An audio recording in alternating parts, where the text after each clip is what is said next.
Pretendemos, nos anos que se seguem, realizar um estudo epidemiológico detalhado sobre a síndrome nefrótica pediátrica no Brasil. O Paulo vai falar mais sobre isso, com os objetivos de determinar a incidência e a prevalência da doença em nível nacional, estabelecer um registro brasileiro de síndrome nefrótica pediátrica e selecionar centros para construir uma coorte prospectiva de síndrome nefrótica pediátrica. Um de nossos principais objetivos será a caracterização e análise genética molecular dessa população. É importante dizer que nós temos o maior interesse em associar outros centros de nefrologia pediátrica de nosso país aos projetos desenvolvidos pela Rebrasa. Em paralelo, desenvolveremos atividades de interação médica e científica com os colegas nefrologistas pediátricos de outros centros, incluindo programas de educação continuada, como este de hoje. É nossa expectativa que tais atividades desenvolverão consideravelmente a área de síndrome nefrótica pediátrica em nosso país, trazendo benefícios assistenciais e científicos aos pacientes, às suas famílias e a nós, médicos. Desejamos, portanto, que aproveitem bastante a sequência de palestras a serem apresentadas. Com isso, então, as minhas boas-vindas e passo de volta a palavra para o Paulo. Muito obrigado. Obrigado, Luchique. Só queria registrar duas coisas. Nós estamos agora com 84 participantes na nossa sala e eu estou gravando a reunião de forma que, no futuro, se alguém quiser rever ou fazer alguma revisão dos conteúdos, todas as nossas reuniões desse curso estarão gravadas e disponíveis, né? Eu queria só, rapidamente, antes de começar a aula de hoje, eu só queria fazer um relato para vocês. Eu pedi para a Luciana fazer o compartilhamento da janela, porque eu estou aqui na porta da reunião, não posso compartilhar eu. Tem gente entrando ainda, mas eu vou apresentar uns dados para vocês, porque desde que a Rebrase nasceu, tá apresentando. Só põe na tela grande, por favor. Tá. Desde que a Rebrase nasceu, eu para mim, acho que o maior resultado da Rebrase é trabalharmos em conjunto, 3 universidades e vários outros serviços do Brasil que se juntam para enfrentar essa difícil patologia que é a síndrome nefrótica nas crianças, né? Esse aqui é a nossa missão, que o Onuchique já falou, pode passar o próximo, e eu queria meio que prestar uma conta do que aconteceu no nosso site desde que a Rebrase começou a inscrever pacientes em 17/4/2019 até 2021, nós tivemos a inscrição de 163 casos no nosso banco de dados. Muitos desses casos são as pessoas que estão aqui nessa atividade, que encaminharam pacientes na expectativa de terem um teste genético, né? Então, eu acho que os dados que a gente vai ver aqui são de uma amostra enviesada de pacientes selecionados com candidatos a fazer um teste genético, né? A distribuição por sexo foi predomínio masculino, 98 meninos e 65 meninas, e o estado de origem campeão aqui da nossa inscrição foi o Paraná, com 63 crianças, graças ao serviço do Pequeno Príncipe, que é bastante volumoso, né? Seguido São Paulo, Distrito Federal, e assim vai aí para frente, né? Pode passar o próximo. Essa é a idade de início da síndrome nefrótica, que é uma das questões que está no nosso registro, né? A média, que é essa linha vermelha, é 4 anos e meio, e o pico de idade é em torno de 2 anos para essa amostra, né? De 163. 74, quase metade deles tem biópsia renal, 16, que é 10% em diálise, e 3 já transplantados quando foram inscritos aqui. Pode passar, por favor?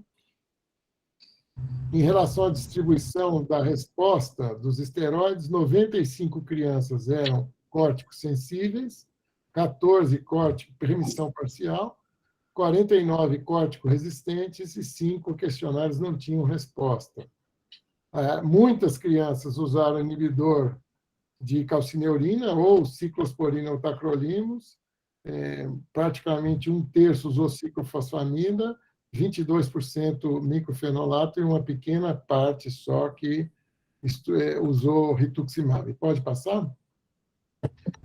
E eu só estou abrindo a porta aqui. Em relação ao estágio da doença renal crônica, o número de pacientes com doença renal crônica estágio 1 e 2 foi a predominância, 134.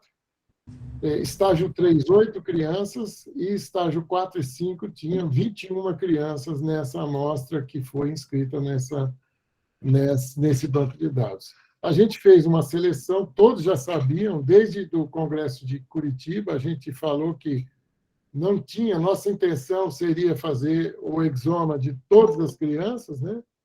Mas nós não temos a verba ainda para fazer um grande número, então a gente foi preciso selecionar, e a gente utilizou como filtro ser córtico resistente. Opa, caiu. Caiu o slide. Ixi, só um minutinho que eu fui tirar a barra aqui, atrapalhou. Ser córtico resistente, estar no estágio 4 ou 5 e começar precocemente, que a gente definiu como sendo começar no primeiro ano de vida, né? Então, nós tivemos a seleção nesse filtro, daqueles 163 pacientes, 36 foram selecionados e convidados para enviar o material para fazer o exoma. E nós já temos 7 exomas concluídos, nós vamos estar mandando os laudos oficiais nessa semana, e os demais que foram selecionados e não fizeram, tem 26 casos. E eu queria... Lu, tenta aí, porque tem o último slide, eu acho importante. Eu pensei que vocês estivessem vendo, eu estou transmitindo. Não, ninguém está vendo, não. Eu estou falando da minha cabeça. 26 pacientes foram selecionados e não deu para ir para frente, porque tinha problema no comitê de ética da instituição em que a criança é atendida, ou porque mudou de médico, ou porque tem um prontuário bastante grande para a gente poder fazer o exoma, e a pessoa não preencheu. Então, está aqui, né? 33, 7, 26. Pode fazer grande ele, Lu? No meu está grande. Tá bom, tá bom. E a última que eu queria deixar para vocês, o último slide, é que nós entendemos a Rebrasne como uma iniciativa de participação coletiva. Muitas mãos fazem a Rebrasne rodar, né? E a gente convida todos a participar no estudo da síndrome nefrótica, que é esse que a gente está fazendo, na discussão de casos clínicos. Nessa atividade que nesse estudo em síndrome nefrótica, que é esse programa que está aqui do lado, né? Nós, a cada mês, vai ter um caso clínico que veio para o banco de dados, que vai ser discutido como retorno, né? Ou seja, também para fazer o diagnóstico molecular, através do sequenciamento do exoma. Convidamos a todos a contribuir com as pesquisas em síndrome nefrótica. Nós estamos lançando um projeto de epidemiologia em nível nacional e vamos precisar de ajuda de todos os centros para levantar essa questão, ou também do estudo da genética molecular da síndrome nefrótica. E, por último, eu acho que uma coisa que é da nossa ideia é facilitar a participação das famílias e das crianças, criando grupos de interação entre eles. Esse aqui é o nosso e-mail da Rebrasne, se alguém quiser... não, Lu... É que eu estou tentando tirar essa barra para todo mundo poder enxergar. Mas não dá para tirar, Lu. Cada vez que eu tento também... Tem escrito ocultar. Na hora que oculta, cai. Foi o que eu tentei fazer e caiu. Mas, de qualquer forma, está aqui o e-mail, e o site também da Rebrasne é esse aqui, que está embaixo, no pé, e a gente vai continuar falando disso, e ele vai aparecer de novo essa noite, né? Então, sem mais delongas, eu queria começar, que já são 19h42, né? A nossa atividade propriamente dita, e eu queria chamar a Patrícia Varela, que trabalha aqui com a gente no laboratório do Pesqueiro, da Escola Paulista, né? Que é professor da Biofísica, que está aqui com a gente, que essa parte da Rebrasne é a parte mais interessante, que é essa conversa entre o pessoal da área básica e o pessoal da área clínica. A gente aprende muita loucura com eles, mas a gente devolve também muita loucura para eles. Então, Patrícia, bem-vinda aí, começa a sua atividade, depois vem a Mara, e depois vem o caso clínico, tá bom? Olá, boa noite a todos. Só me confirme se vocês estão vendo a minha tela, estão me escutando bem? Positivo. Certo. A ideia de hoje, então, é falar um pouquinho sobre genética, porque a ideia da nossa reunião é discutir os casos. E para conseguir discutir os casos, a melhor coisa é começar relembrando alguns termos básicos de genética, alguns conceitos básicos de genética, algumas informações que a gente encontra no laudo. Então, hoje, a parte de genética vai ser dividida de duas formas. Eu vou comentar com vocês a genética básica e, logo em seguida, a Mara vai entrar para falar da genética mais aplicada na síndrome.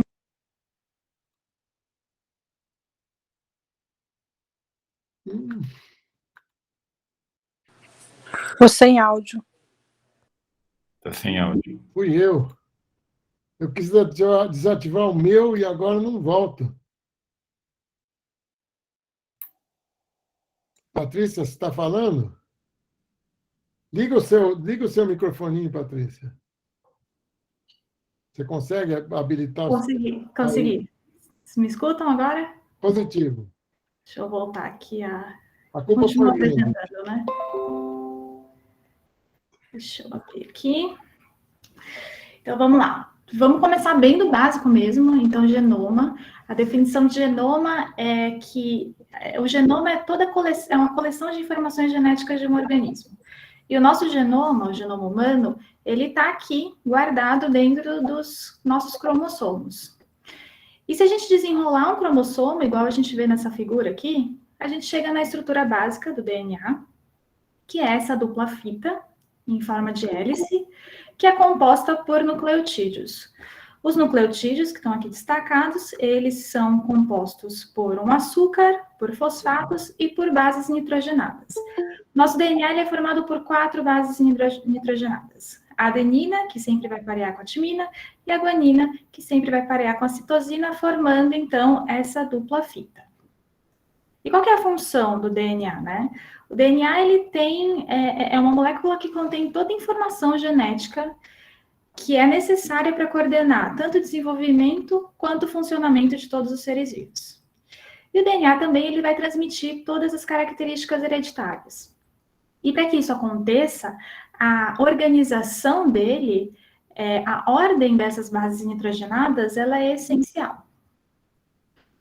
A estrutura básica do DNA, ela foi descoberta na década de 50, mas por muitos anos, aqui a gente pode ver nessa linha do tempo, mais de 50 anos, a gente não conhecia como que o genoma humano estava formado, qual que era a ordem, qual que era a sequência das bases nitrogenadas.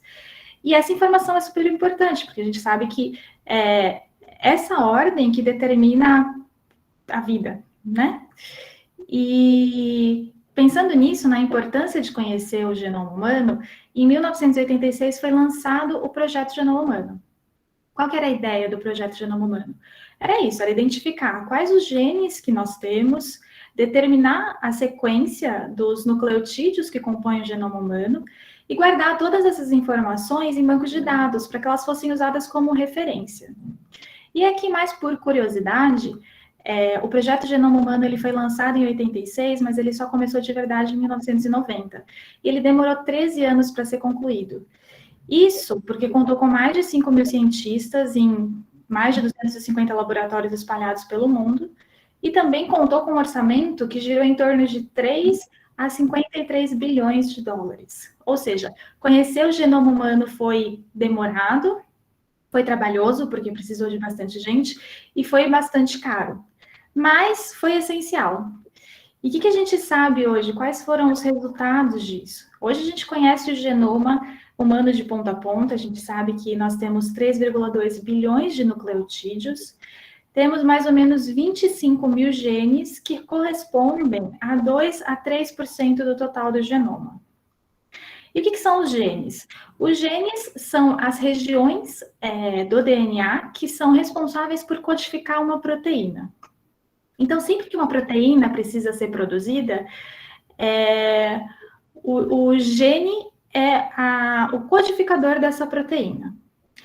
E qual que é a estrutura básica do gene? O gene ele é formado basicamente por exons, que são as regiões codificantes, e por introns, que são as regiões espaçadoras. Então, no DNA, os exons que contêm o código, eles estão espaçados por introns. Quando uma proteína precisa ser formada, acontece um processo chamado de transcrição. Então, o gene que está no DNA, ele é transcrito em um RNA mensageiro. E o que acontece nessa transcrição? Os introns são retirados, porque eles não têm a informação, e os exons, eles são unidos. E a união desses exons vai fazer a tradução em uma proteína. E a proteína, por sua vez, ela é formada por aminoácidos. Então, aqui a gente já viu, né, que tem um processo de transcrição do DNA em um RNA mensageiro, e o RNA mensageiro ele vai ser traduzido em uma proteína. A proteína ela vai ser formada por aminoácidos, e os aminoácidos nada mais são do que trincas de nucleotídeos. Então, cada 3 bases vai codificar um aminoácido diferente. As nossas proteínas, elas são formadas, elas sempre vão iniciar com um código de início, que é um aminoácido chamado metionina, como a gente pode ver aqui, e elas sempre vão terminar com um códon de parada, que são esses 3 destacados em vermelho. E aí, cada proteína, ela vai ter seu mix desses aminoácidos que estão nessa tabela. Eu destaquei aqui para vocês 2 aminoácidos, uma histidina e uma arginina, porque eu queria mostrar para vocês que a única diferença entre eles é uma base. Então, uma histidina ela é formada por CAU e uma arginina é formada por CGU, ou seja, essa base do meio é suficiente para codificar um aminoácido completamente diferente. E se a gente sabe que a informação do DNA, a ordem das bases aqui é extremamente importante, e a troca de uma única base é suficiente para mudar o aminoácido que está sendo codificado, a gente consegue imaginar que essa troca pode causar uma doença, pode ser responsável por causar uma doença. E é nisso que a gente vai entrar agora, nas mutações. Essas trocas que aparecem no DNA são chamadas de mutações. Então, a definição de mutação é qualquer mudança na sequência de bases do DNA. E essas mudanças, elas podem ser fontes de variações genéticas, como elas também podem ser fontes de doenças genéticas. A palavra mutação, ela traz uma ideia de patogenicidade. Tem muitas pessoas que pensam que mutação significa patogenicidade. E não é verdade. A definição é qualquer troca de base vai ser chamada de mutação. Essa mutação ela pode ser patogênica, mas também pode não ser. Hoje em dia, a gente tem usado bastante a palavra variante para não dar essa ideia de patogenicidade. E aí, tem pessoas que pensam que, eu sempre achei que mutação é que é patogênico e polimorfismo é quando não é patogênico. E, na verdade, não. O termo polimorfismo, ele é usado para chamar uma mutação que está presente em mais de 1% da população. Então, igual aqui nesse exemplo. Essa aqui é a nossa referência, né? Deveria ter um G, trocou por um T. Essa troca aparece em 6% da população. Essa mutação, ela é chamada de polimorfismo. De uma forma geral, a significância funcional dos polimorfismos não são conhecidas, mas normalmente um polimorfismo ele não é patogênico, porque se a gente pensar que das doenças genéticas, na sua grande maioria são doenças raras, uma troca que acontece em mais de 1% da população, ou em 6%, como esse exemplo, é uma frequência muito grande na população, né? E 6% da população teria uma doença. Então, de forma geral, os polimorfismos não são patogênicos, mas essa não é uma verdade absoluta. Existem polimorfismos que estão relacionados com doença. E aí eu trouxe esse exemplo aqui para vocês de polimorfismos que são encontrados num gene chamado APOL1, que é um gene que vai produzir uma proteína chamada apolipoproteína 1. Existem alguns polimorfismos que são muito conhecidos, que estão relacionados, são variantes de risco para a doença renal crônica. Então, aqui nesses gráficos Aqui embaixo vocês conseguem ver a frequência populacional. Então, aqui é um banco de dados que mostra a frequência populacional desses polimorfismos nas populações. E a gente consegue ver que é um polimorfismo muito frequente na população africana. 26% da população apresentam esses polimorfismos. E se a gente olha na população geral, 7%. Ou seja, é uma variante frequente, tem mais de 1% da população, por isso é chamado de polimorfismo, mas esse polimorfismo está associado a uma doença. Então, só para a gente lembrar que o termo polimorfismo não significa que é não patogênico, e o termo mutação também não significa que é patogênico. E quais são os tipos de mutações ou variantes que são encontradas no DNA? A gente encontra basicamente 3 tipos de mutações, que são trocas de base única, inserções e deleções. Vamos começar mostrando as trocas de base única. A gente tem 3 tipos, que são sinônimos, missense e nonsense. Então, aqui nesse meu desenho, essa parte de cima é a nossa referência, a sequência referência, que veio lá do genoma humano. E aqui são sequenciamentos. Então, vamos focar nessa leucina, que é um aminoácido formado pelos nucleotídeos TTA. Quando a gente tem uma variante sinônimo, existe uma mutação, existe uma troca, então eu deveria ter um A, foi trocado por um G. Acontece que os 2 códons, tanto TTA quanto TTG, vão codificar a leucina. Então, o que está acontecendo aqui? A gente tem uma mutação, mas essa mutação não muda a minha proteína, ela continua codificando o mesmo aminoácido. Sempre que isso acontece, a gente chama essa mutação de mutação do tipo sinônimo. Agora, se a mutação troca o meu aminoácido, como nesse exemplo, essa mutação vai ser chamada de missense. Então, deveríamos ter um TTA, mudou para um TTT. Acontece que esse códon, ele não codifica mais a leucina, ele codifica uma fenilalanina.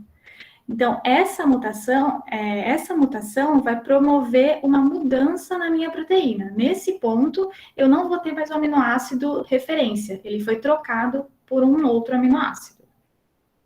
Agora, quando uma mutação também de base única para de codificar um aminoácido e codifica um códon de parada, essa mutação vai ser chamada de nonsense. O que acontece aqui? Toda vez que entra um códon de parada, essa proteína ela não se estende mais. O que o sistema entende é que a proteína foi finalizada aqui. Ou seja, essa proteína ela vai ser diferente da proteína que deveria ser formada, ela vai ser uma proteína encurtada. Então, mutações desse tipo são chamadas de nonsense. Outro tipo de mutação são as deleções. As deleções elas podem ser deleções de base única, como também podem ser deletados 5, 10 bases, podem ser deletados exons inteiros ou até segmentos cromossômicos. Nesse exemplo aqui, eu trouxe uma deleção de base única, então esse A foi deletado. Acontece que eu preciso de uma trinca para formar um aminoácido, né? Então, o framing de leitura, ele muda. Esse T, que fazia parte de um outro aminoácido, ele vai se juntar a essas outras 2 bases para formar uma fenilalanina. Acontece que a partir desse ponto aqui, o framing de leitura da proteína mudou. Então, todos os aminoácidos vão estar modificados. Então, essa proteína ela vai ser completamente diferente a partir desse ponto. E temos também as inserções, que, assim como as deleções, elas podem ser de base única, como também de várias bases. No nosso exemplo aqui foi inserido um C, que mudou o aminoácido, não codifica mais uma leucina, codifica uma serina, e a partir desse ponto, todos os aminoácidos eles estão modificados. E agora, só para encerrar essa parte de genética básica, eu queria falar um pouquinho com vocês sobre herança. Os nossos genes, eles podem ter uma herança dominante ou uma herança recessiva. O que isso significa? Então, a gente sabe que a gente sempre vai receber um cromossomo do pai e um cromossomo da mãe. E quando o gene ele tem uma herança dominante, isso significa que um único alelo, um único cromossomo com uma mutação, ele vai ser suficiente para causar uma doença. Diferente da herança recessiva. Na herança recessiva, se você tiver um único cromossomo afetado, isso significa que essa pessoa ela é portadora de um gene com uma mutação. Mas, para ter a mutação, essa pessoa precisa receber os 2 alelos mutados. E como que isso aqui vai ser traduzido num laudo? Como é que eu vou saber se o gene ele é recessivo, se ele é dominante? Bom, os laudos eles sempre vão conter essa informação, ele vai dizer, olha, foi encontrada uma mutação no gene X e essa mutação, esse gene, ele é de herança dominante ou ele é de herança recessiva. E a mutação, ela sempre vai ser descrita como uma mutação em heterozigose ou uma mutação em homozigose. Então, um alelo mutado, a gente sabe que essa mutação vai ser uma mutação em heterozigose. 2 alelos mutados, a mutação vai estar em homozigose. Então, se eu sei que eu tenho uma mutação em heterozigose num gene que ele é recessiva, de herança recessiva, essa mutação ela não está causando a doença. Essa pessoa ela é só portadora. Mas se eu tenho uma mutação em homozigose num gene que é recessivo, essa mutação ela está causando a doença. Agora, se eu tenho uma mutação em heterozigose num gene que é dominante, ela é suficiente para causar a doença. Bom, essa primeira parte era isso. Eu vou passar agora a palavra para a Mara. Ela vai se apresentar e continuar focada agora na síndrome nefrótica. Pessoal, Mara, antes de você começar, eu só queria lembrar a todos que no chat aqui do lado, quem quiser fazer questões pode fazer, e depois, no fim, também vai ter espaço para debater, para conversar e tal, para ficar à vontade. Vamos para frente, Mara.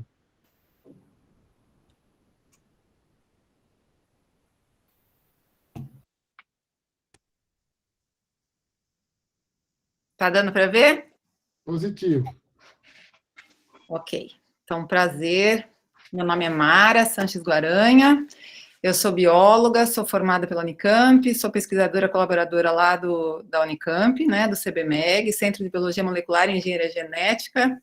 Não sou nefrologista e estou aqui hoje para apresentar para vocês um pouco sobre o avanço do conhecimento da genética da síndrome nefrótica idiopática, que foi devido, né, nesses últimos 20 a 25 anos, devido ao grande progresso que nós vimos nos testes genéticos.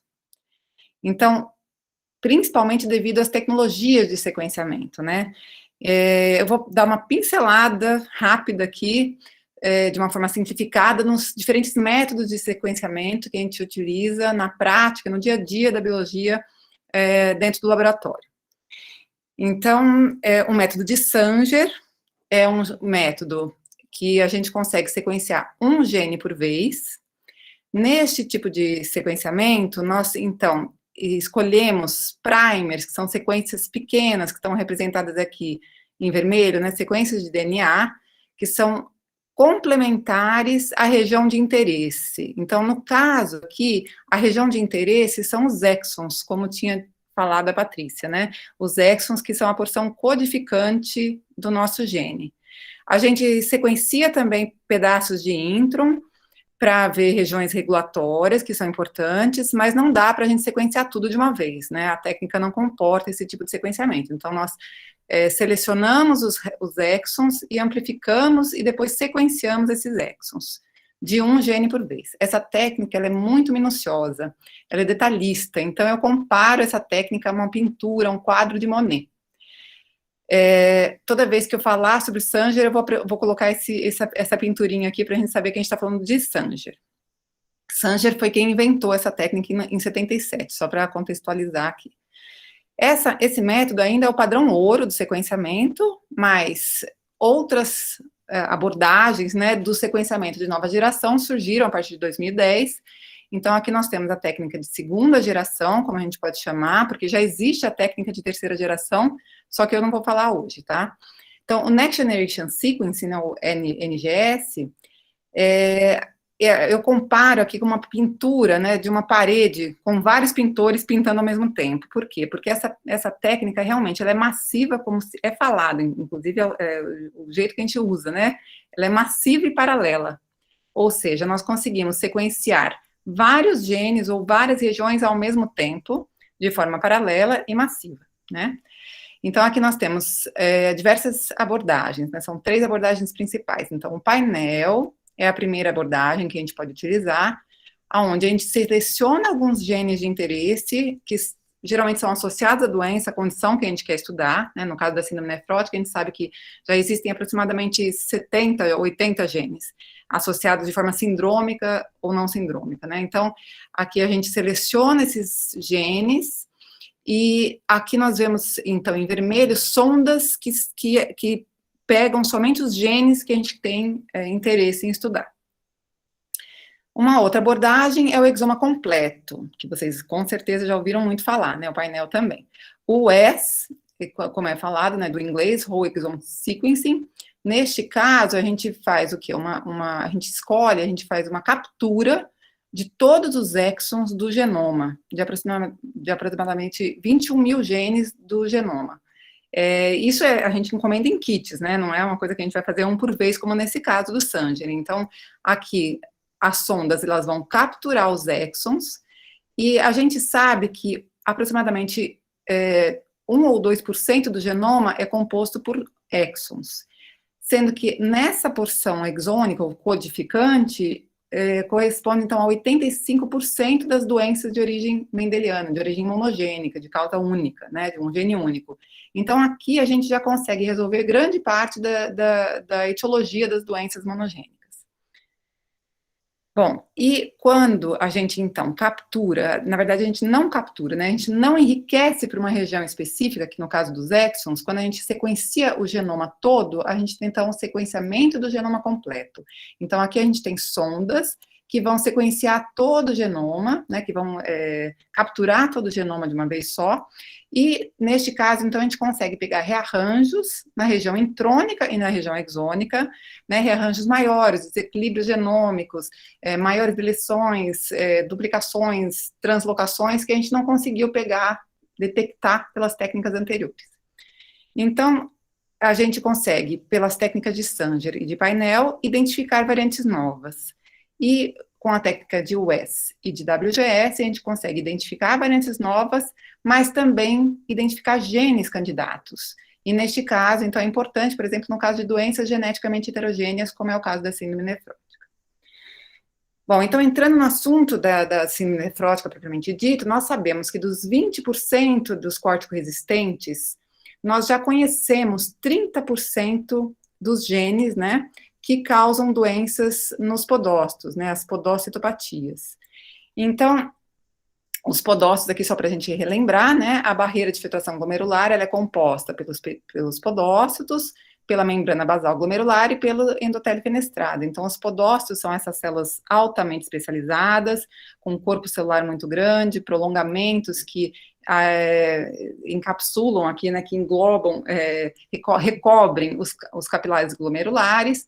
Aqui uma microscopia eletrônica mostrando num corte transversal aqui a barreira de filtração glomerular e os diafragmas de fenda. Então, aqui está representado o modelo funcional da barreira de filtração glomerular em 2011. Aqui nós já tínhamos, então, várias proteínas que já tinham sido identificadas, e eu ressalto 4 genes principais aqui. O NPHS1, que codifica a nefrina, principal proteína aqui dos diafragmas de fenda. O NPHS2, que codifica a podocina, essa proteína que está aqui representada com esse arco roxo aqui, né, que ancora a nefrina aqui nos pedicelos. O LAMB2, um gene que codifica a laminina, né, que está aqui na membrana basal glomerular. E o WT1, um gene importante, né, que está envolvido com um papel primordial no sistema geniturinário, mas que também mutações isoladas nele nos exons 8 e 9 causam síndrome nefrótica córtico-resistente. Ele codifica um fator de transcrição importante aqui, que está presente, né, expressando-se nos podócitos. Então, em 2007, esses 4 genes foram sequenciados por Sanger em crianças menores de 1 ano de idade pelo grupo do Hildebrandt, um grupo muito importante que vocês vão ouvir falar hoje bastante. Eles sequenciaram, então, 89 crianças europeias com menos de 1 ano de idade, e as principais conclusões que eles chegaram foram de que 66% aproximadamente das crianças apresentavam mutações, né, variantes nos principais 4 genes, né, que são esses 4 genes que eu falei. Sendo que somente o NPHS2, em crianças abaixo de 3 meses, o NPHS1 foi encontrado mutado. Então, acima dos 3 meses de idade, eles não encontraram mutações no NPHS1. E eles também chegaram a uma outra conclusão, isso em pacientes com síndrome nefrótica congênita. Chegaram também a uma outra conclusão de que crianças com variantes não respondem aos corticoides, isso em 2007, né? E que deve haver outros genes também envolvidos na síndrome nefrótica, já que uma parcela aqui ficou sem mutação identificada, né? Essa parcela em cinza. Bom, de 1998 até 2010, muitos genes foram sendo descritos, todos pela técnica de Sanger, cada um deles com ou herança autossômica excessiva, ou dominante, como a Patrícia falou. A partir de 2011 em diante, esses genes estão sendo descritos cada vez mais com a técnica de West, então mostrando aqui como a técnica de West foi importante aqui no avanço do conhecimento da genética, né? Vários genes, aqui eu ressaltei esse gene, aqui eu não coloquei todos, tá? Mas esse gene eu ressaltei aqui nessa corzinha, porque ele ainda não está descrito em artigo, tá? Ele foi apresentado, inclusive, hoje, num congresso que a gente participa, que é o Podocyte Conference, que eu vou mencionar ainda hoje.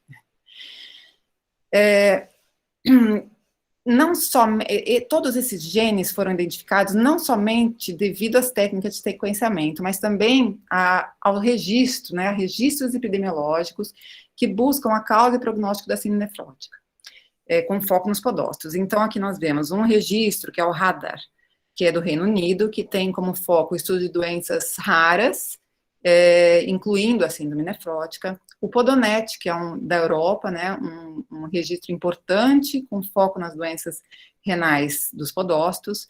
Nos Estados Unidos, nós temos o Neptune e o Steroid Resistant Nephrotic Syndrome Group. Esse grupo é do professor Hildebrandt. Eu menciono ele porque ele descobriu muitos genes, ele é uma máquina de descoberta de genes, então eu ressalto, mas todos são importantes, né? E a Rebrasne aqui, a gente tem a honra de falar que a Rebrasne está dando início a essa busca, né, na causa, na etiologia clínica, na busca do prognóstico, do tratamento e da busca molecular, né, do conhecimento em pacientes com síndrome nefrótica. Bom, dando um exemplo do Steroid Resistant Nephrotic Syndrome Study Group, que fez por painel uma busca aqui, então é um exemplo de um registro, né, de uma publicação que veio de um registro, onde eles buscaram a causa da síndrome nefrótica em 27 genes, foi um primeiro grande estudo, é o mesmo grupo, vejam, que fez aquela apresentação, aquele primeiro sequenciamento do NPH, dos 4 genes antes de um ano, tá? Então esse é o mesmo grupo, em 2014, 15, eles vêm e estudam 1.783 famílias com síndrome nefrótica congênita e síndrome nefrótica córtico-resistente, de diversas regiões, inclusive da América do Sul, e identificam que aproximadamente 30% dessas famílias, né, indivíduos dessas famílias com menos de 25 anos de idade, apresentam variantes em um dos 21 genes triados, né, em 21 genes dos 27 genes triados.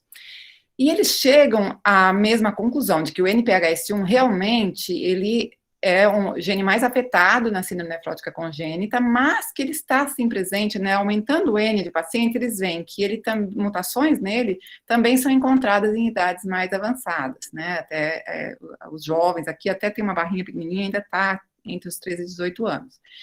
Outros genes têm importância aqui também nessa idade, né, representando aqui até 69,4% dos casos, NPHS2, WT1, PLC1, LAMB2, e assim por diante. O NPHS2 aqui ele é muito importante, né, na infância, né, e genes com herança autossômica dominante, principalmente, representam aqui os casos de 19 a 25 anos, tá? Então, na idade adulta, jovem para adulta, já começa o INF2, o TRPC6 e outros genes que nem estão aqui. Ok, mas a gente está falando dos 30% com origem monogênica que foram encontrados em casos familiares provenientes desses registros, né, majoritariamente familiares, porque esses registros, eles muitas vezes têm muitos casos, inclusive consanguíneos, o que favorece os achados de genes com herança monogênica. E também alguns casos esporádicos. Mas e os 70% que faltam para a gente descobrir, né? Qual é a etiologia destes casos? Então, com certeza, existem casos esporádicos ou casos familiares ainda com herança monogênica a ser descoberta, nós vemos isso a cada ano, mais genes são descobertos, mas também existe, muito provavelmente, um background genético, com uma herança complexa, né, que pode estar causando aqui a síndrome nefrótica também. Então, a gente teve, só para dar um exemplo aqui, né, relembrar, nós temos aqui duas pontas do mesmo espectro, né, então a doença mendeliana numa ponta e a doença complexa na outra, né, então aqui a doença monogênica, né, mendeliana. Nós temos, então, variantes raras em um único gene, com maior efeito, né, basta uma variante em um único, na verdade, variantes em um único gene para causar a doença. E aqui, do outro lado, né, a herança poligênica, com variantes frequentes em vários genes, mas com um menor efeito, né? E entre elas, nós temos, então, a herança oligogênica, algumas variantes e um background genético, né? Então, isso pode, assim, variantes em alguns genes, mas também um background genético podendo afetar aqui, causando doença. Nós sabemos que a herança monogênica, já se sabe que os córtico-resistentes já apresentam 80 mutações em 80 genes aproximadamente.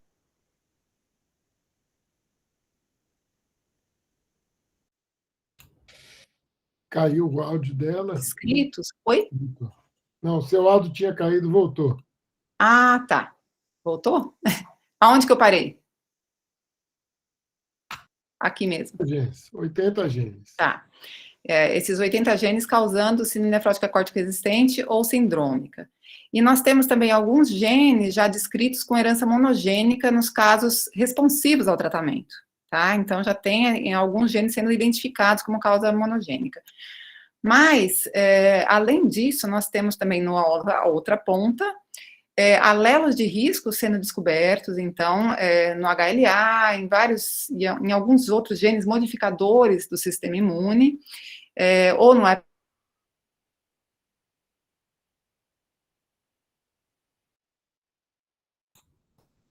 O problema é estar na conexão aí, né? Vamos lá, Mara. Voltou. Voltou?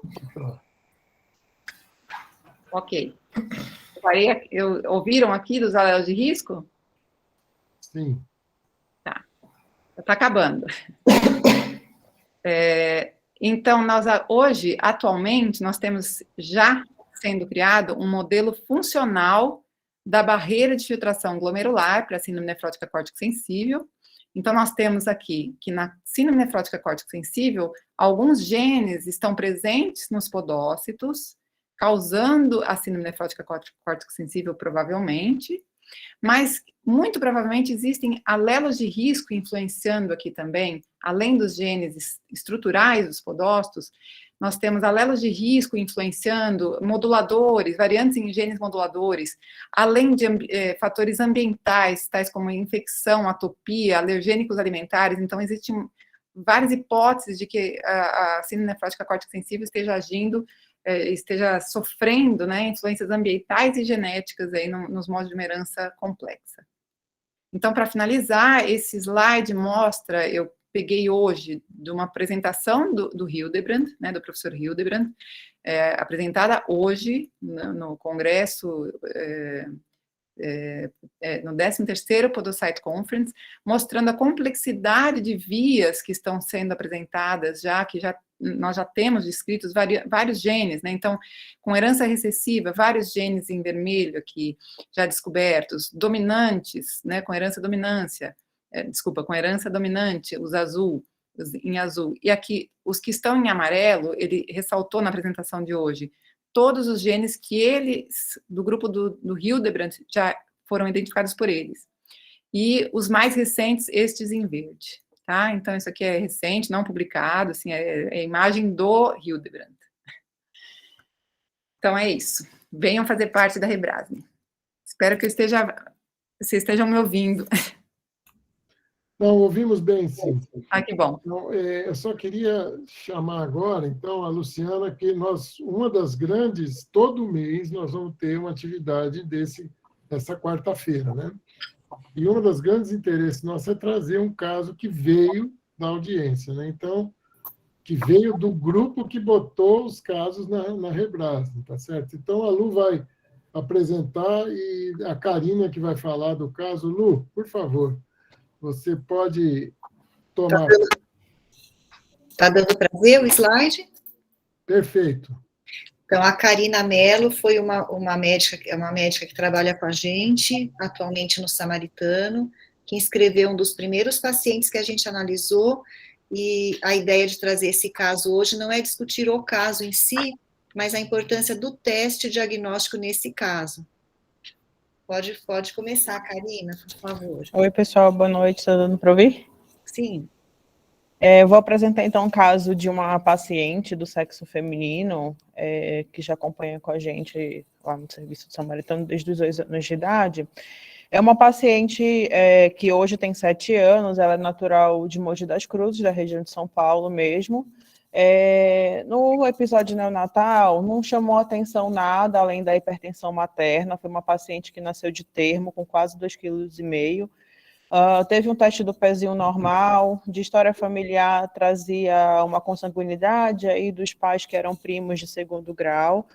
Além dela, a mãe já teve 4 gestações. Dessas gestações, ela perdeu uma criança com 1 mês de vida, e a causa, aparentemente, pelos registros hospitalares, foi por conta de uma sepse. A evolução clínica dessa criança começa, na verdade, com 2 meses de vida. Ela teve um quadro de uma convulsão, nesses 2 meses foi atribuído ao hipotireoidismo, e o quadro mais florido, que fez com que fosse diagnosticado como uma síndrome nefrótica, foi aos 5 meses de vida. Ela deu entrada com um quadro bem importante de falta de ar. Na investigação foi observada que ela tinha uma hipoalbuminemia, e a mãe já relatava um ganho de peso, né, que na verdade é uma coisa que a gente acaba vendo muito recorrente na história, que é o ganho de peso atribuído a um ganho habitual natural, e na verdade já era por uma nasarca que estava se instalando. Nesse período aí, entre os 5 meses e 8 meses, ela chegou a fazer uso de prednisolona por 2 meses e indometacina. Aos 8 meses, a biópsia renal trouxe a informação de uma glomerulopatia proliferativa mesangial. Foi optado por passar um portocate para fazer reposição de albumina e imunoglobulina, que ela fazia a cada 15 dias. E um pouco depois, com 1 ano e 5 meses, essa paciente teve que ter a retirada desse portocate por conta de um quadro de sepse, né? Nesse período, ela teve uma descompensação clínica pelo quadro infeccioso, chegou a iniciar a diálise peritoneal por um período de 21 dias e conseguiu, depois que equilibrou essa questão clínica, conseguiu voltar para o tratamento conservador por pouco tempo. Com 1 ano e 8 meses, acabou tendo uma proteinúria maciça, né, também não conseguia controlar a nasarca, e aí foi submetida a uma nefrectomia direita, manteve esse TENCOF e ficou em diálise peritoneal internada, porque essa família não tinha condição domiciliar para diálise peritoneal. Então, ela recebia alta na sexta-feira e retornava para o hospital toda segunda-feira. Aos 2 anos, essa paciente chegou para o ambulatório de pré-TX, né, para avaliação e para fazer a inscrição. A família, ela acabou sendo inscrita ali por volta dos 2 anos, né, porque a família também tinha um pouco de resistência em relação a essa questão da inscrição. A mãe tinha perdido um filho fazia pouco tempo.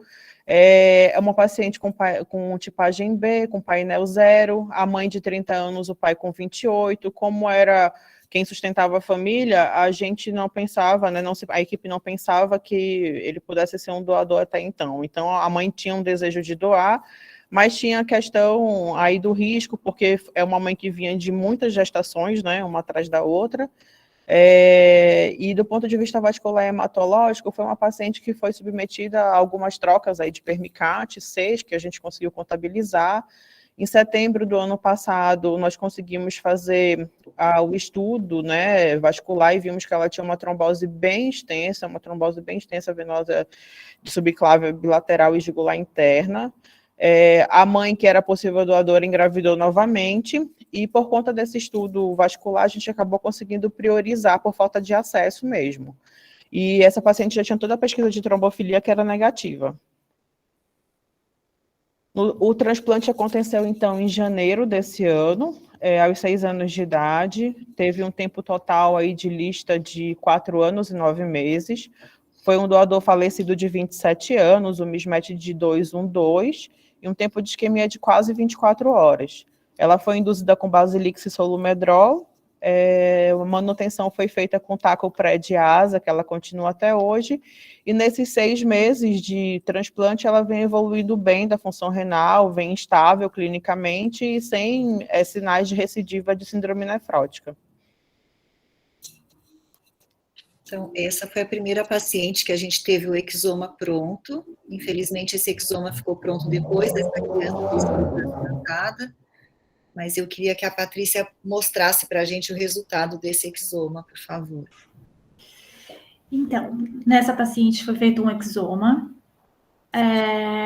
O exoma, como a Mara já falou, a gente faz análise de todos os exons, de todos os genes que a gente conhece.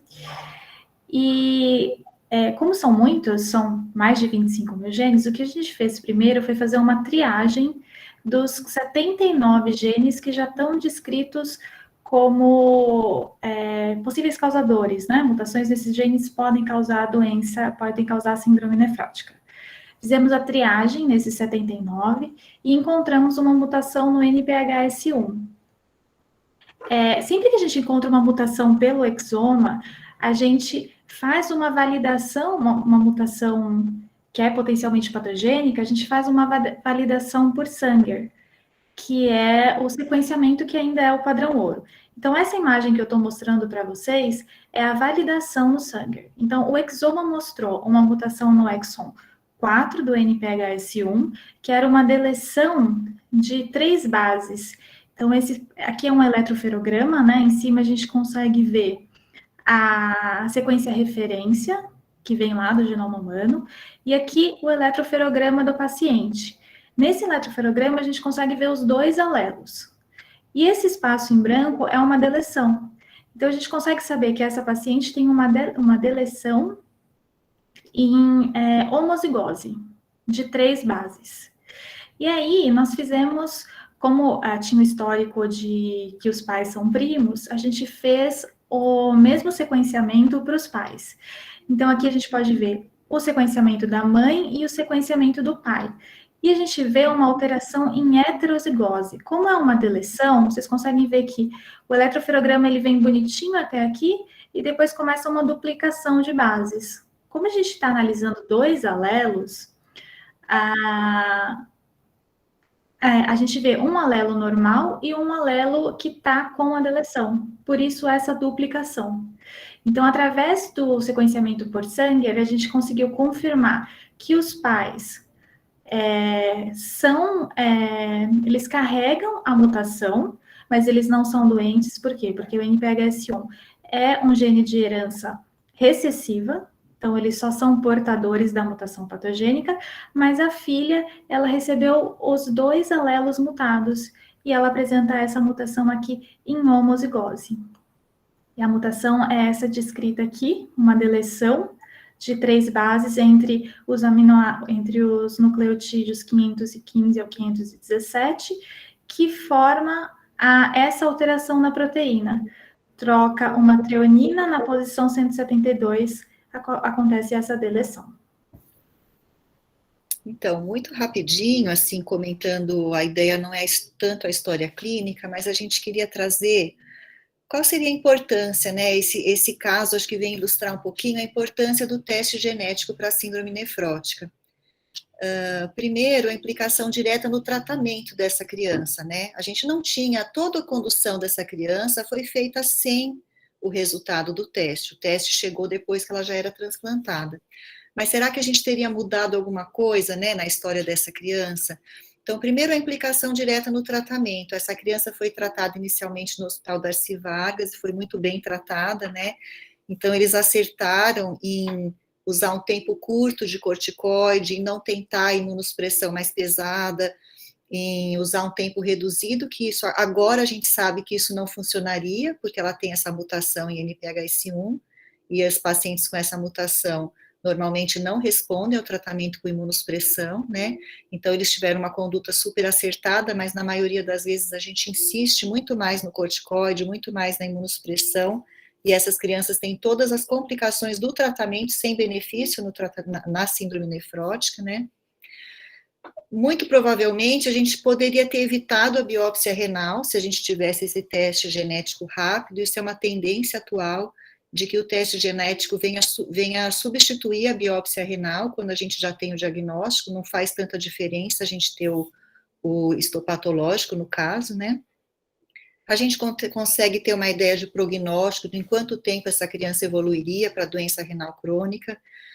Mas, principalmente no transplante, na seleção de doadores e no risco de recidiva, o teste genético ainda é mais importante, porque essa criança era uma criança do tipo sanguíneo B, que tinha uma homozigose em DR, que tinha uma mãe já com 5 filhos, com uma condição social complicada, e a gente ficou com essa criança praticamente 4 anos e meio em lista para transplante. A mãe tinha muita vontade de doar, além das coisas sociais, a gente pensava no risco de uma possível recidiva de síndrome nefrótica e esse rim durar pouco e a gente usar o rim dessa mãe. Então, a gente, no início, não quis pensar muito na doação da mãe. Então, tendo essa informação, a gente saberia que a chance de recidiva seria muito pequena. Talvez a gente tivesse usado a mãe como doadora e a gente não tivesse ficado com essa criança quase 5 anos em diálise diária, com mais 4 filhos em casa para cuidar, perdendo acesso a ponto de ficar toda trombosada e a gente ter que priorizar para transplante, sendo que é uma criança que vai viver com a doença renal crônica para sempre, vai precisar de diálise lá na frente, e já tem uma trombose super importante, né? Então, tendo essa informação, talvez a gente tivesse aceitado a mãe como doadora, a chance de recidiva seria quase zero, essa criança talvez tivesse uma outra história. Outra coisa é em relação ao direcionamento do serviço de transplante. Se a gente tem um risco alto de recidiva de síndrome nefrótica, as crianças precisam ser transplantadas em serviços que tenham condição de proporcionar plasmaferese por período longo, no caso de recidiva. Então, tendo esse diagnóstico, a gente sabendo que não é uma causa monogênica, talvez a criança tenha que ser direcionada para alguns determinados centros de transplante, né? Uma outra importância é o aconselhamento familiar. Então, agora no final do ano, a mãe engravidou, acabou de nascer um bebê que nasceu prematuro de 35 semanas e que a gente vai tentar agora fazer o teste genético também para ele. A gente poderia, tendo essa informação do teste genético, encaminhar essa família para um aconselhamento genético, e hoje a gente sabe que o risco de talvez o bebê que faleceu de 1 mês tivesse síndrome nefrótica, e o risco desse bebê que nasceu agora é de 25% de ter uma síndrome nefrótica pela mesma causa, né?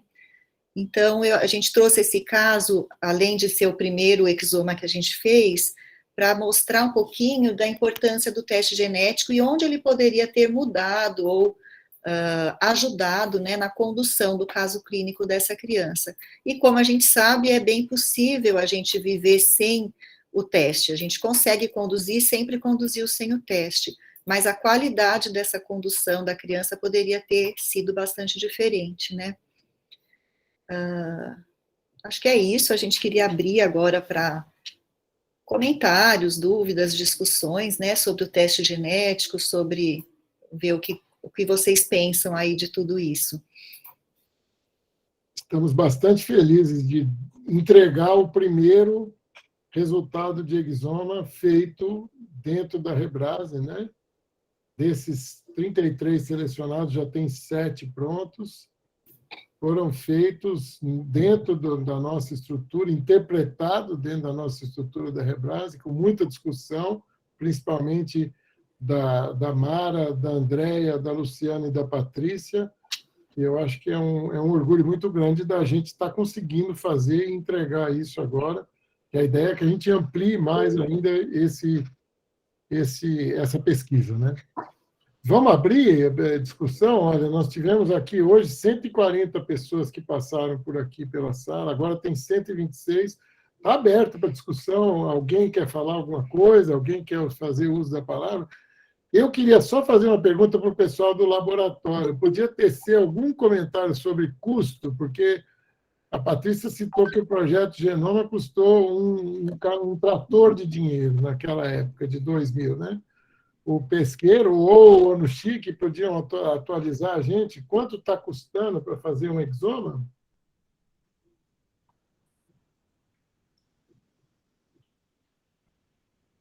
Posso falar? Por favor. Luiz, você quer falar, Luiz? Cadê o Luiz? Não, pode falar, Pesqueiro, porque nós temos discutido isso constantemente e a resposta é o sequenciamento e a interpretação. Então é importante dar o custo no cenário conjunto. Fala você, tudo bem. Na realidade, a gente, algum tempo atrás, quando a gente iniciou a Rebrase, a gente fazia o sequenciamento de exoma no próprio laboratório. Mas como a tecnologia nessa área muda a cada dia, as empresas privadas compraram equipamentos que conseguem fazer a um custo 5 vezes menor que a gente fazia no laboratório. Então, hoje, a gente terceiriza para laboratórios particulares. Então, a gente compra, na verdade, a gente comprou 100 exomas, parte desses a gente ofereceu, então, para a Rebrase, e a gente comprou a um custo muito baixo. A gente pagou, na época, a gente pagou R$ 1.100. Hoje, com o aumento do dólar, eles estão vendendo a R$ 1.500 quando você compra com uma quantidade grande. Mas isso é muito mais barato do que a gente pagava. A gente pagava R$ 6.000 para fazer no próprio laboratório. Só que nós, no laboratório, é que a gente faz a interpretação das variantes, né? E depois, como a Patrícia falou, a validação, fazer o sequenciamento de Sanger, que é para validar, para realmente ter certeza que a variante existe, a gente faz no próprio laboratório. Então, dessa forma, a gente consegue reduzir muito o custo de um exoma hoje e tornar possível, então, a gente oferecer isso na rede. A doutora Vera está com a mão levantada ali. Vamos lá, Vera. Na verdade, só até pedir a observação aí da Mara ou da Luciana, e exatamente no caso em questão, a gente poderia ter feito uma análise genética mais reduzida, né? Principalmente por se tratar de um caso de síndrome nefrótica congênita. Ele foi apresentado aqui como sendo exoma exatamente por ter sido o primeiro, né? Então, realmente, mas eu só queria que eles comentassem esse caso, realmente ele poderia ter uma outra opção, que realmente até com menor custo, né? Pensando no caso de uma síndrome nefrótica congênita. Com certeza. A gente lá no laboratório, lá na Unicamp, a gente faz a pesquisa de alguns genes mais importantes, que são esses, mais frequentes, né? O NPHS1, NPHS2, DAPT1, por exemplo. Acho que seria mais indicado, no caso, se a gente... É que agora entrou na batelada dos exomas, né, doutora Vera? Então, a gente tem discutido isso até com o Matthew Sampson, o pessoal do exterior, porque no início a gente escolhia um gene, olha, eu vou começar pelo NPHS1, se não der nada eu vou para o NPHS2, se não der nada eu vou para o WT1. Então, começaram a ter uns diagramas, né, dependendo da idade, dependendo do quadro clínico, a gente começar por um gene e partindo para outros genes. Isso, o custo sairia muito melhor nesse caso que apareceu de cara o NPHS1. Mas se a gente pensar no custo do exoma hoje, isso foi uma resposta que eu tive num congresso até do Matthew Sampson, se a gente pensar no custo do exoma hoje e na possibilidade de ter esse diagnóstico muito mais rápido, numa leitura só, eu já poder abranger muito mais genes, e depois no futuro, se eu não encontrei nada e surgiram genes novos, eu poder reolhar para esse exoma, fica muito mais óbvio a gente ir direto para o exoma. Nesse caso em especial, por ser síndrome nefrótica congênita, talvez uma estratégia fosse começar pelo NPHS1 pela frequência. Mas se eu não encontrasse nada, eu ia demorar mais tantos meses para fazer do NPHS2, depois mais tantos meses para fazer outro gene. Então, eu, pelo menos, pessoalmente, eu prefiro, se possível, eu acho que a gente deve partir direto para o exoma. Eu já fiz trabalho com o painel, e aí a gente encontra o resultado em 25% da amostra, e a gente tem um painel de X genes. e aí eu tenho que fazer um outro painel, ou partir para o exoma e ter um outro gasto, e gastar muito mais tempo para chegar no diagnóstico. Então, nesse caso, eu concordo com a doutora Vera, a chance maior era de que fosse o NPHS1, mas eu teria ido direto para o exoma, sim, já nesse caso mesmo. A questão é que a frequência, né, do NPHS1 na congênita, ela é muito elevada. Aqueles 4 genes, elas pegam 87% a 90% dos casos, né? Então, só para a ideia só mais clássica de que na congênita, realmente, acho que a possibilidade de a gente ter essa possibilidade da releitura de genes, ela é muito menos provável, né? Essa necessidade. Eu tenho uma pergunta aqui da Marcela Alice, que faz a seguinte questão. Existe um painel específico para a síndrome nefrótica congênita? Pedi para a Andréa falar. Andréa, está quietinha aí? Você podia responder essa questão, Andréa? Acho que já foi parcialmente respondida, né? Como a Mara falou, na síndrome nefrótica congênita são esses 4 genes mais frequentes, né? NPHS1 de longe, depois o NPHS2, o WT1, LAMB2, e na nossa casuística, no Brasil, talvez o PLC1 também ele entre nessas idades mais precoces.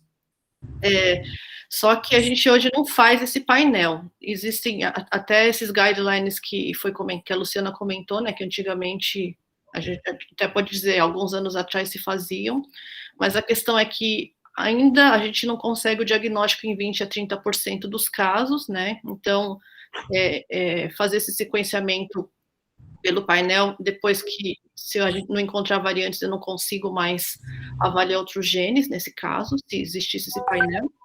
E se existisse, seriam esses 5 genes, né, eu acho, para avaliar a maior parte das causas já conhecidas dessa faixa etária. Uma grande vantagem de a gente ter uma rede é que, nos casos não conhecidos, a gente pode ir reavaliando esses casos e também olhando em conjunto, né, porque pode ser que no Brasil a gente tenha algum gene ou outras variantes em comum entre esses pacientes. Então, também é uma oportunidade para a gente reler e rever os casos em conjunto aí. Mas eu, assim, nesse momento não tem nenhum painel específico que você possa usar. Comercialmente, você vê que existem painéis de síndrome nefrótica que envolvem 27, 30 e poucos genes, dependendo aí da empresa que realiza o sequenciamento de painel para síndrome nefrótica, né? Então, sempre esses genes comentados estão incluídos nesses painéis, mas eles são variáveis aí de acordo com cada lugar que você pode pedir. Como o custo do exoma tem reduzido a cada ano, né, a cada momento, então acho que a tendência é realizar mesmo o exoma, sequenciamento de exoma completo. Eu só queria fazer tem uma pergunta aqui de Jussara Fontes, que diz como solicitar, né? Se quiser, entra no site da Rebrasne, eu vou tentar agora, vou compartilhar, que tem o link do site e tem o e-mail também, né? Então, é interessante que pode até mandar para a gente. É possível qualquer caminho que entre em contato com a Rebrasne.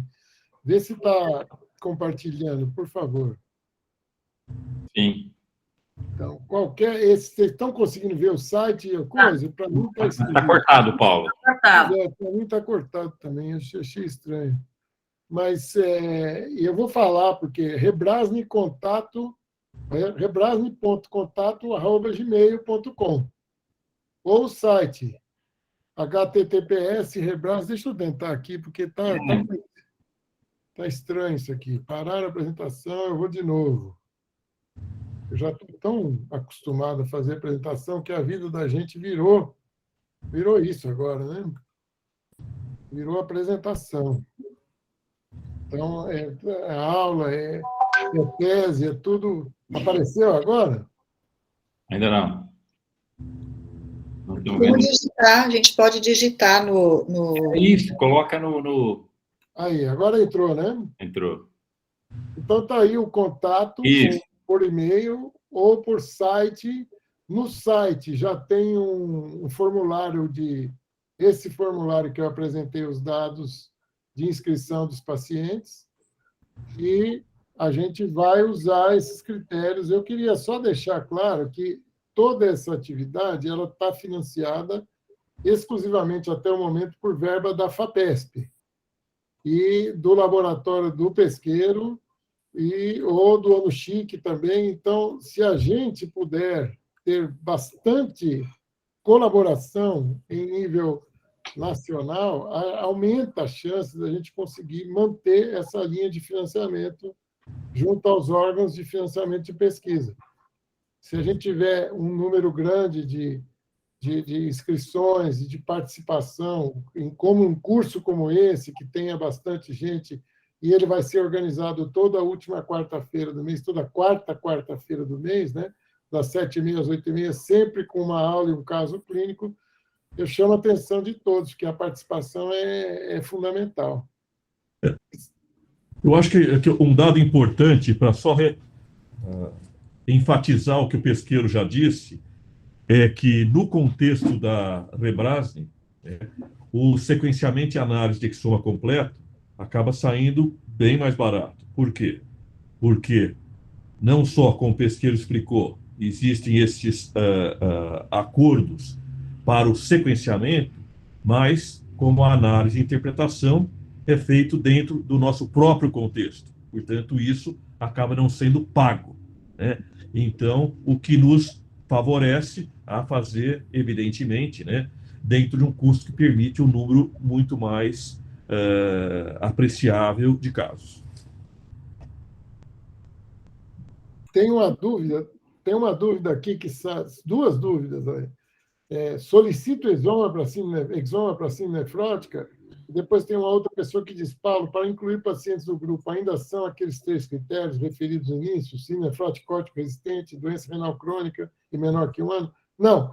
Todos os casos que quiserem ser inseridos podem ser inseridos. Esses critérios só foram usados como uma escala de prioridade para começar a fazer o exoma.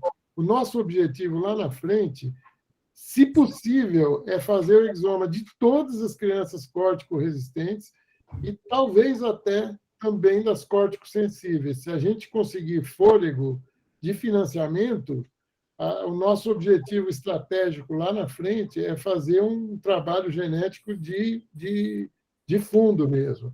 Então, não precisa ser estágio 4 ou 5. Nós estamos usando isso como critério para escolher esses primeiros exomas que estão sendo feitos. Mas eu encorajo todo mundo que quiser botar o paciente na Rebrasne, que contribui com o banco de dados, contribui para o acúmulo do conhecimento. A ideia é, se a gente tem uma ideia epidemiológica, o ideal seria a gente colocar todos os pacientes, né? Não necessariamente só aqueles que para serem sequenciados. Então... inclusive, nós já tivemos um sinal, vamos dizer, um sinal, não é um verde, mas um sinal cor de abóbora da FAPESP para financiar um projeto específico de uma investigação epidemiológica de síndrome nefrótica em nível nacional. Eles pediram algumas correções, nós vamos fazer, e eu tenho fé de que nós vamos ter o financiamento dessa pesquisa. E nós vamos visitar 50 serviços que são os mais volumosos do país, e os outros, nós vamos contactar 200 serviços. Os outros 150 serão contactados por telefone ou por internet. Então, eu peço a todos, o espírito de colaboração será fundamental. Se a gente tiver dados epidemiológicos muito robustos, a gente ganha uma condição de pedir o dinheiro para manter o sequenciamento genético de mais crianças. Aqui tem a Simone, lá do Rio de Janeiro, que pergunta: GESF colapsante é critério? A gente não usou GESF colapsante como essa primeira peneira, a gente não usou esse critério, a gente usou córtico-resistência, idade, estágio 4 e 5, mas eu concordo que o fato de ter um quadro colapsante tem algum peso nessa conversa, e é interessante também. Acho que a ideia é, tendo financiamento, a gente vai ampliando para fazer da maior parte de pacientes possível, né? Começou com os mais, que a gente entendeu que seriam os mais graves, em que o exoma, que a gente tinha mais urgência de ter o resultado, mas a ideia é ir ampliando, e o colapsante é um dos importantes, né? Inclusive, acho que realmente essa variedade dos casos é que vai fazer a nossa modificação de critério, né? Então, realmente, quanto maior o número de casos a gente tiver inscrito, né, a gente pode realmente ir selecionando o critério seguinte de prioridade. Tem uma questão da Inara aqui, a ideia, então, é cadastrar todos os casos de síndrome nefrótica, independente da indicação de realizar o exame. Eu acho que a ideia é essa, só que nós não estamos na esperança de que todo mundo vá colocar todos os casos de uma hora para outra. Por isso que nós vamos fazer essa pesquisa, nós vamos visitar alguns centros, os mais importantes, os mais... Eu já tenho o número de casos por centro que eu peguei no DataSUS. Então, nós vamos visitar os centros que são os mais, vamos dizer, que tem mais casos, né? Agora, se puder inscrever o maior número de crianças, eu acho que deve ser inscrito, porque dá músculo para essa conversa, entendeu? A gente consegue chegar na FAPESP e falar, olha, eu estou com 163 hoje no banco de dados. Se eu chegar e falar, tem 500 crianças no banco de dados, é assim, assado, vai me dar mais força para fazer o pedido, né? Então, todos os casos de síndrome nefrótica idiopática, se puder ser inscritos, eu acho que é uma boa coisa para reforçar o banco de dados da Rebrasa. O que mais, hein? Tem mais alguma questão, comentário? Eu queria lembrar que o mês que vem nós vamos estar de novo, o estudo da fisiopatologia da síndrome nefrótica, vai ser bem interessante. É dia 28, né, gente? Confirma aqui comigo, é dia 28 de agosto. 25 de 8. É a quarta-feira do mês, às 7h30 da noite. Eu espero ter bastante gente. E se alguém quiser, por exemplo, discutir um caso, trazer um caso para... Manda por e-mail. Esse caso pode aparecer aqui nessas noites de quarta-feira para a gente discutir mais amplamente. Naquele e-mail que eu deixei divulgado aí. Ou para o nosso e-mail pessoal, não tem problema, né?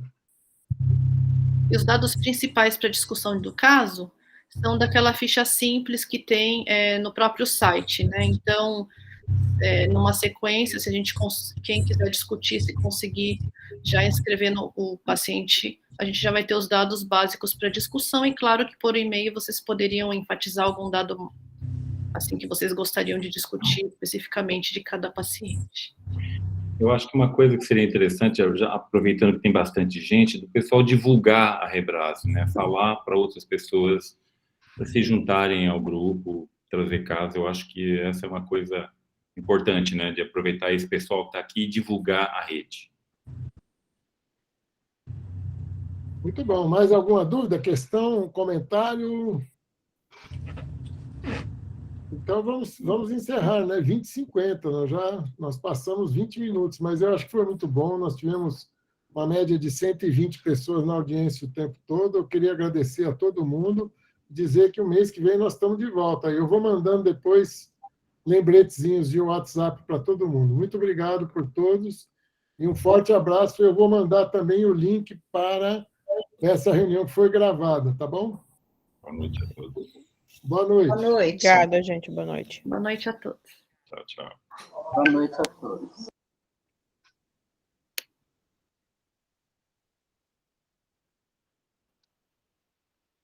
Patrícia e Andréia, teve uma boa audiência, né? Foi forte, né? Bastante gente, né? 140 pessoas, né? Uma média de 120 ligados o tempo todo. Tal. Foi boa a audiência. Eu esperava menos, né? Tinha falado 65, eu falei né? 55, 70 pessoas, foi o dobro, né? Então, tá bom. Né? Foi muito bom. Tinha mais duas aulas concorrentes, né? E tinha 2 aulas concorrentes na mesma hora, e são aulas importantes também, né? Então... Tem uma coisa que eu só pensei agora, talvez na próxima a gente possa abrir o site e mostrar como cadastrar. Eu acho que é legal, boa ideia. Boa. Como cadastrar como médico, também tem gente que tem dúvida, acho que seria uma um passo a passo desse cadastramento, porque aquele site é meio... não é um site adaptado, né? Não é um friendly site, né? É um site... Mas tá bom, tá bom. Ok. Camila Genzani, bom te ver. Você voltou do México, né? Então tá bom, gente. Vamos embora? Vamos deitar? Vamos. Amanhã, 5 horas da manhã. Amanhã, 5 horas da manhã, nós estamos lá de novo, né? Ok. No curso de Ô, pós-doc. Paulo, que a Roberta mandou uma mensagem agora, pedindo para receber o link. Eu vou mandar para ela. Tá bom, eu mando para ela. Ela botou aqui já, inclusive. Ela está aí ainda? Cadê ela, Roberta? Vê se ela tá aí. Não, acho que ela saiu, mas eu mando para ela. Ela mandou. Ela é da Universidade Federal de Juiz de Fora, eu sei quem é ela. Eu mando para ela por WhatsApp. Tá, eu salvei aqui também o telefone, caso... Você salvou? Então manda, Patrícia. Mas eu não tenho, tá com você. Ah, você vai me mandar e eu mando para ela. Não, eu pensei que você tinha. Não, é que como ela mandou aqui, na hora que a gente sai da reunião, perde, né? Perde. Aí eu tirei uma fotinho só para garantir. Tá bom, deixa comigo que eu mando. Um beijo para todos, viu? Beijo, gente. Tchau, tchau. Tchau.